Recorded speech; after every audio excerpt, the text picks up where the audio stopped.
Bonjour à tous et à toutes, je me présente à vous, je suis Nicolas, passionné d'immobilier et adepte de la location meublée saisonnière depuis de nombreuses années sur la commune de Limoges.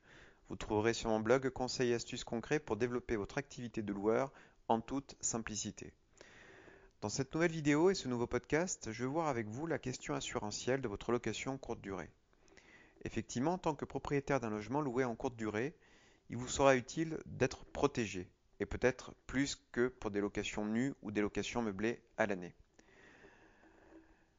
Pour vous donc, et pour le locataire pendant votre séjour. D'un point de vue légal, qu'en est-il exactement? Eh bien, il faut savoir que aucune obligation légale n'est à remplir en termes d'assurance dans ce rapport locatif, à savoir la location courte durée ou la location saisonnière. En revanche, le bon sens vous commandera bien entendu d'être fortement conseillé en ce sens pour prendre des dispositions dites assurantielles. De quoi parle-t-on exactement?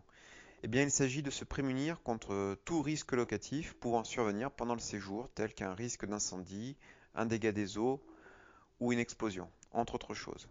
Donc c'est pour ça que la location se fera dans un rapport assurantiel qui sera simple et devra contenir donc des mentions spécifiques pour assurer la tranquillité à la fois du propriétaire et du locataire de passage. L'assurance, quand elle est prise par le propriétaire, donc, doit être pourvue de deux garanties spécifiques propres pour la location courte durée et devant figurer dans tout contrat d'assurance pour assurer une complète protection. Les deux garanties à figurer sont les suivantes. La première, c'est ce qu'on considère et on l'appelle donc la garantie entre guillemets abondant de recours. Cela signifie simplement qu'aucun recours n'est fait à l'encontre d'un locataire à la suite par exemple d'un dégât des eaux ou d'un incendie par l'assurance du propriétaire. En revanche, ce fameux locataire restera responsable des dommages causés aux voisins ou à la copropriété.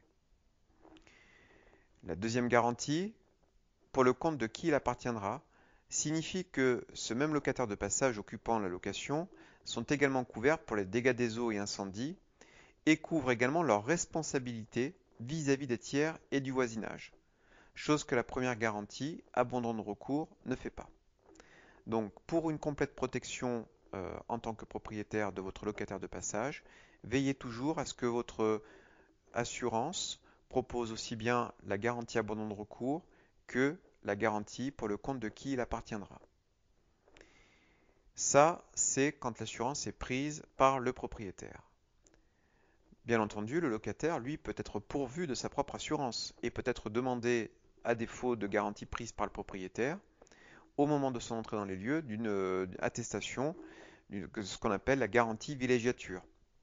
Alors en règle générale, c'est une assurance qui est prise en charge dans la multirisque habitation de la résidence principale du locataire et avant que votre locataire n'arrive au sein de la location de courte durée, eh bien, en tant que propriétaire, vous pouvez très bien demander à votre locataire d'être pourvu de ce type d'attestation, la garantie villégiature. Tout simplement, c'est pour garantir des sinistres comme le dégât des eaux ou l'incendie du fait du locataire, pour que l'assurance du locataire prenne en charge les dommages consécutifs à ce type de sinistre. En définitive, ce sera l'assurance du locataire et de ses garanties qui seront mises en jeu dans cette question-là. Donc ça, ce sont les deux cas de figure assurantiels, aussi bien du côté propriétaire que locataire, qui est conseillé d'avoir, sachant que bien entendu, de mon point de vue, en tant que loueur en meublé saisonnier depuis de nombreuses années, je recommanderais toujours pour une quiétude d'esprit que le propriétaire mette en jeu sa propre responsabilité dans le cadre de cette location et sa propre assurance avec la garantie abandon de recours et pour le compte de qui il appartiendra. Si aucune assurance n'est prise en cas de sinistre, c'est le locataire qui peut voir sa responsabilité engagée. Il faut le savoir. C'est-à-dire que si le propriétaire n'a pas de prix de garantie spécifique ou si le locataire, lui, n'a pas d'assurance, eh bien, ce sera la responsabilité du locataire qui sera recherchée. Il faut savoir qu'en cas de sinistre, votre assureur est en droit de vous demander des éléments relatifs à la réservation de votre locataire. Parce que bien entendu, pour éviter tout désordre, toute escroquerie à l'assurance ou tout abus de garantie que pourrait formuler un assuré auprès de son assurance, eh bien, certaines assurances vont vous réclamer par exemple une fiche de réservation comportant toutes les informations relatives à la réservation.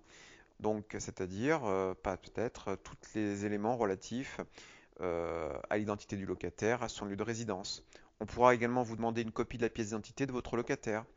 Un contrat de location pourra être également facultativement demandé, mais il faut le savoir, c'est encore mieux d'en avoir un. En plus de la fiche de réservation et en plus de la copie de la pièce d'identité du locataire ou des occupants de la location, on pourra également vous demander donc un contrat de location et un état des lieux d'entrée et éventuellement de sortie. Pour cela, pour ces démarches, renseignez-vous bien auprès de votre assurance avant de la souscription pour savoir quels sont les éléments demandés en cas de sinistre. Et bien vous renseigner également sur le contenu assurantiel qui vous est proposé par rapport aux garanties précitées. Il en va de la pérennité de votre location et de votre business, et puis de la sérénité des occupants, aussi bien vous en tant que propriétaire que des occupants quand ils sont au sein de votre location. Voilà. Donc j'espère que ce podcast et cette vidéo vous aura éclairé sur le sujet. N'hésitez pas à la liker, à la poster, à la partager entre amis si besoin, à la commenter. J'essaierai de répondre à l'ensemble des commentaires proposés. Et puis par ailleurs, de nous suivre sur notre chaîne YouTube, Locastus, ainsi que sur locastus.com. Abonnez-vous, ça vous permettra d'avoir communication des prochaines publications. Je vous remercie en tout cas de votre attention et je vous souhaite à tous et à toutes une très bonne fin de journée.